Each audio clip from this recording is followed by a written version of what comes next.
Welcome, everyone, to my newest series, Searching for the Lost.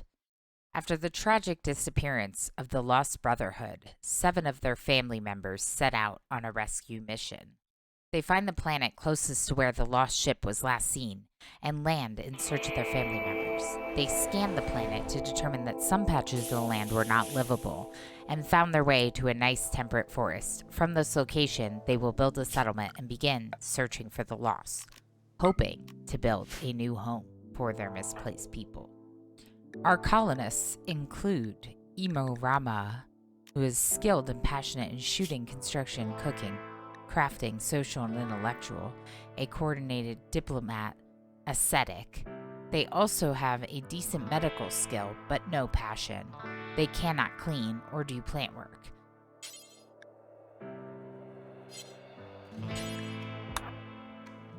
Next, we have Green Squid, skilled and passionate in mining plants, animals, crafting, medical, and intellectual. They are an iron-willed kind wimp.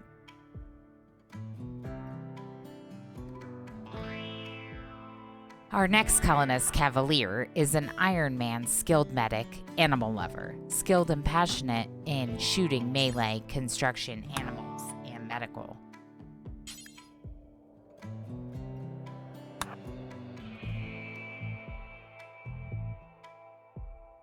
Then we have LKJXP, a bloodlusty, nervous teetotaler who can't mine. They are passionate about crafting, art, and medicine, but also skilled in plants and shooting. We also have Granny, Cav's mom, who is a brawler, nibbler, skilled and passionate in melee, plants, medical, social, and intellectual, but incapable of art. Lanes with Gains is a beautiful, careful shooter, decent learner, but incapable of firefighting, caring, and plant work. Lanes is skilled and passionate in shooting, cooking, animals, and intellectual.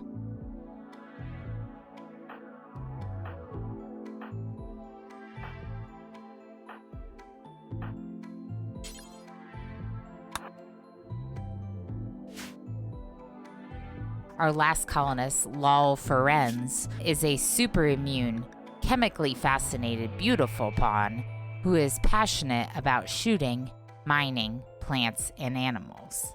As for our storyteller difficulty, we are using the default losing is fun settings with modifiers to friendly fire to 20% and colonists instant kills to 50%. Our animals include Hadley, a male unicorn,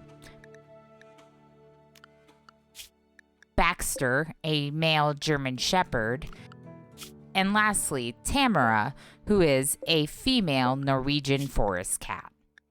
We got lucky enough to find a legendary bed on the map, so we're going to bring that into the base, have the formation of a good starting base set up for them to build, and putting our bedrolls into position and making sure that they haul things into a stockpile. We're also going to build a nice big table later once we've gotten more of the outer building built. And of course, as always, you have to make sure to set job priorities for all of your colonists.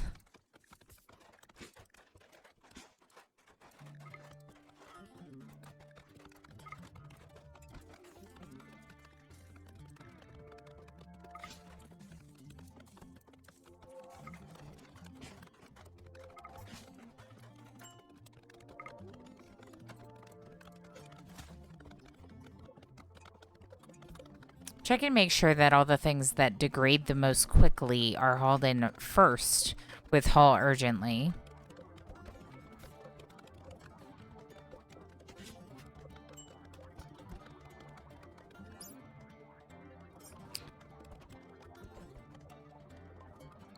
And of course, setting the home zone. I prefer to set home zones manually, but of course you want to make sure that you check the auto repair items in home zone. Since we have one extra bed now, we're going to set one of the bedrolls to medical. That will be useful. Double checking work priorities to make sure that everything is prioritized as we need it. and cutting some of the trees in the area. We also are going to use this fertile soil that's up here to grow some crops, including some tea leaves for early game drugs. And we're going to be cutting berries. I have a dumping stockpile designated for outside the base, allowing steel as well as stone blocks, since those do not degrade at all. I want more people assigned to plant cutting at the present time. We'll reduce that later.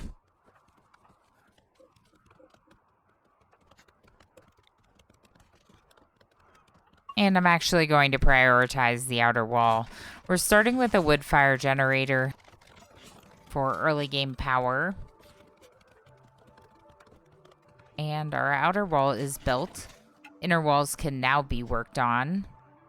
I am using the chimney method for air conditioning to both the refrigerator and the bedroom. At the present time, we are just working with one bedroom, a giant barracks for everyone to sleep in. Gonna do a little bit of mining of this glowstone as well, since that'll make for some really beautiful lights for the colonists. And with our starting scenario, we did start with some turrets. These colonists came much more prepared than most colonists do to the Rim, given the lore of their starting situation. We're going to be doing stone cutting, but for now we're going to keep that forbidden, as well as our stove and our butcher table. Once they finish with the walls, they should definitely build those items, but for now the walls are a higher priority for me.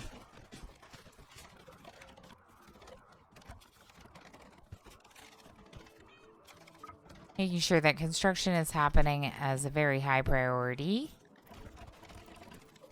There we go. Now that we have the barricades inside the chimney, we can allow them to work on the coolers.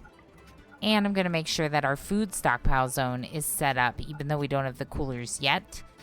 They will be built shortly. As we can see, Emor is already working on them. And don't forget to reset your coolers to the right temperature. Ambrosia is a drug that should be kept in the fridge.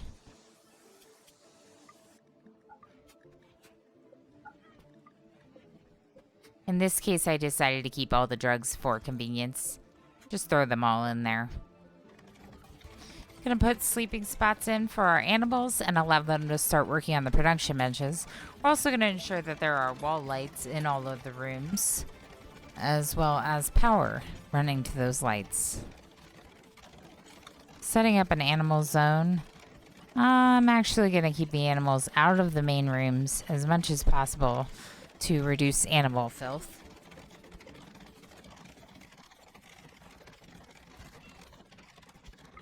They're hard at work on the table and chairs, which is good. We don't want any more reduction of moods than we already have. Deconstructing some of the walls around the map, I noticed that there's actually really cool. There's a piano here. So we're going to claim that and add it to our dining room for a little extra recreation.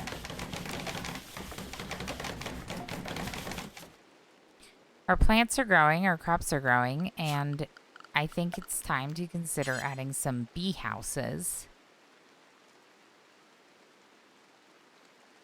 I'm just going to add 2 for now. 1 for temperate bees and 1 for mild.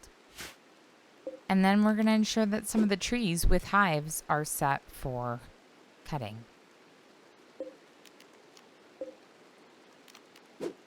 Of course, it's not going to be very successful if we don't have the beekeeping workbench and centrifuge. It's not going to be very helpful unless we have the beekeeping workbenches. So I'm setting up a little beekeeping room here, just so it's not filled with tons of storage items, and also some research benches. For now, we're just going to put those in our main dining room.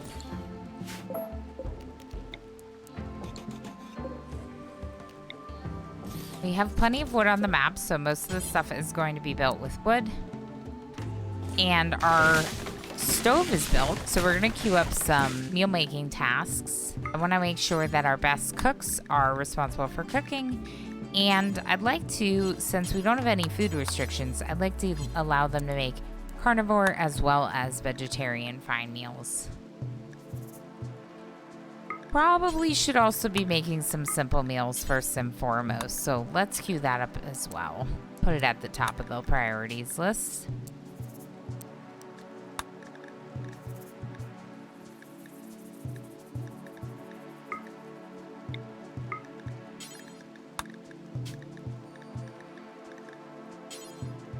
Perfect.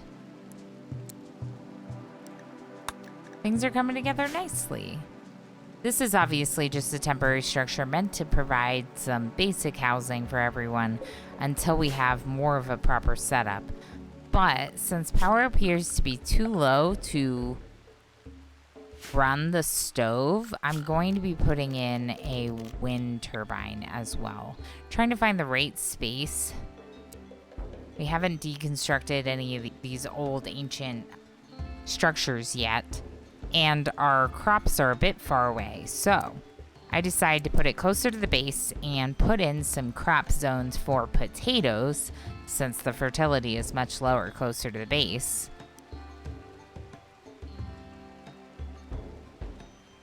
By putting in crop fields, you ensure that the colonists will cut down any trees that would block the wind turbine, and that is super helpful when you're trying to automate the process. Otherwise, you're going to have to constantly check for trees and have them chop it. Might as well use this space to grow some potatoes. We can also move our turrets out once this wind turbine is built, because with them so close up to the structure, it'll possibly put the wind turbine in a shooter's range. So maybe we just move them out a little bit further.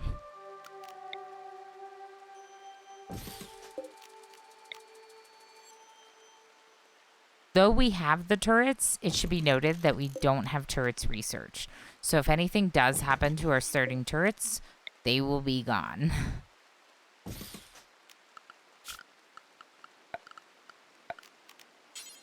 Also putting in some barricades, just hoping that this will provide some basic cover for when we do have raids. Something like this. Right now, just making them out of wood since we have a lot of wood. Eventually, I would love to make them out of something stone, but for now, this will do.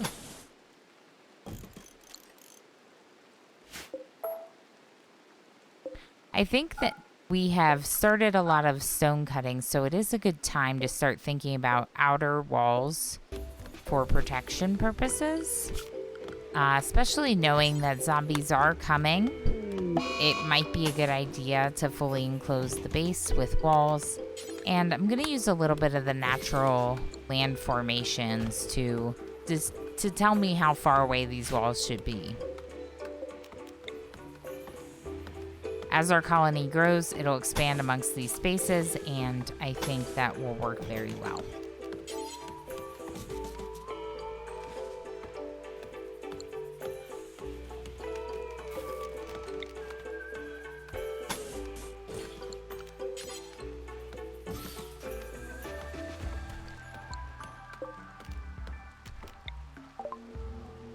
Have hospitality installed, so they're asking about guests. We're not going to have guests until we have some kind of hotel set up, so I just refuse them. I decided that it would look a little bit nicer if these lines were evened out.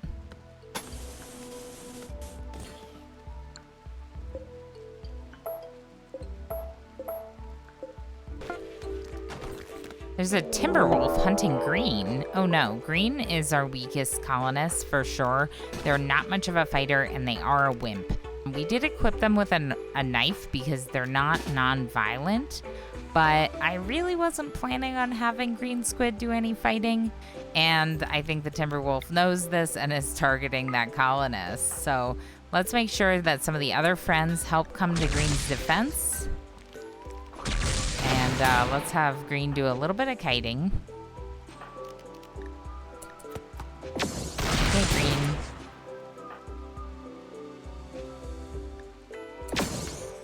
Okay, Green, the Timberwolf is getting a little bit too close. Oh no, and now Green's down. Okay, but we've maddened the Timberwolf, so now the Timberwolf is likely going to attack the shooters. 23 hours on Green, that's pretty good. That's quite a bit of time. I think we can do this. Let's get a couple more people out just in case. Colony can't go down to a Timberwolf. Perfect. Okay. Nice shot from LK. Took out the Timberwolf. We're going to have LK rescue Green. As a reminder, this colony does have quite high medical skills across the board. So it doesn't really matter who rescues, with the exception of our one colonist who is incapable of caring. Granny is also having a little bit of a food binge. Moods are not that great. Obviously, losing his fun is a large factor in that, but they don't like their barracks very much. So it might be something we will want to consider improving as quickly as possible. For right now, my priority is definitely defenses. Defenses seem much more important than anything else. So the outer walls would give me a lot of peace of mind. Also, make sure that with the 1.3 update, you're doing the you're having everyone carry medicine. In this case, I'm deciding to carry herbal medicine. Just in a pinch, it'll be nice that they have it. But when they're around the base, they will use better medicines as required. That's it for our first episode. I hope you enjoyed it. If you do, like and subscribe. We will be back with another episode of Searching for the Lost Zombieland Fortress. It's going to be a fun one, I'm sure. So stay tuned for more. Thank you, everyone.